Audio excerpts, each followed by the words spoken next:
In the summer of 1518, in the city of Strasbourg, a woman walked into the street and started dancing. She danced all day, then all night, then the next day, and the next. She couldn't stop. Within a week, 34 people were dancing with her. Within a month, the number had reached 400. People danced until their feet bled, until their hearts gave out, until they collapsed and died. City authorities, in an attempt to solve the problem, hired professional musicians to play for them. They built a stage. They brought in more dancers to join. The dancing lasted 2 months. Then it stopped. No one has ever explained it. Strasbourg in 1518 was a city under pressure. The Holy Roman Empire was fracturing. Harvests had failed across the region for years. Disease was moving through the population. The people were hungry, exhausted, and afraid, and the church offered an explanation for suffering that many found increasingly inadequate. Into this environment, on the 14th of July, 1518, a woman named Frau Troffea stepped out of her home on a narrow street and began to dance. Frau Troffea danced without music. She danced without a partner. She danced in silence, alone, in the street, and she did not stop. Her husband watched. Neighbors gathered. No one knew what to do. She danced through the night. By the 3rd day, she had not slept.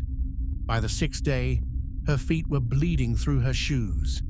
By the end of the 1st week, she had been joined by 33 others, none of whom could explain why they had started, none of whom could stop.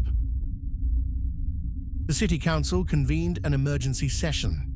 Their conclusion, endorsed by local physicians, was that the dancing was caused by overheated blood, and that the cure was more dancing. The logic: if the afflicted danced long enough, the fever would break. Guild halls were opened. The central market square was cleared. Stages were constructed. Professional musicians, drummers, pipers, flutists, were hired and instructed to play continuously, day and night.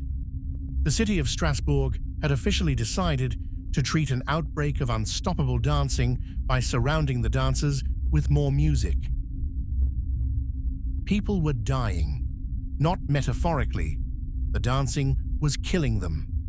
Autopsies conducted at the time documented death by exhaustion, stroke, and heart failure in people with no prior illness. Some victims reportedly danced for days without sleeping.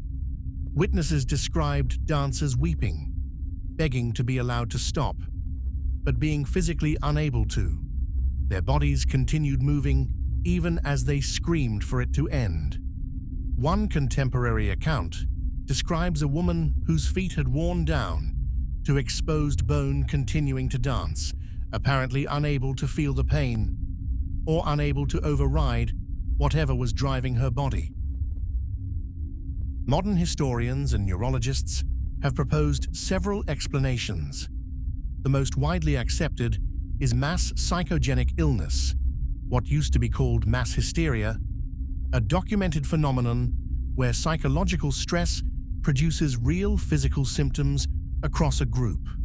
Strasbourg in 1518 was a city at the edge of collapse, and collective trauma can produce collective breakdown. But mass psychogenic illness has never been documented producing sustained physical exertion over days or weeks. Hysteria makes people collapse. It doesn't make them dance continuously until their hearts stop. A second theory: ergot poisoning.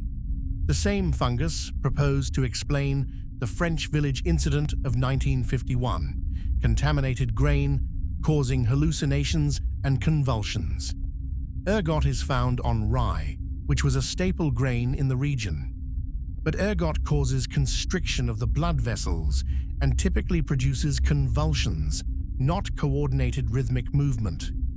And it doesn't explain why the dancing was contagious, why watching someone dance would cause you to begin dancing yourself, which is exactly what witnesses described happening.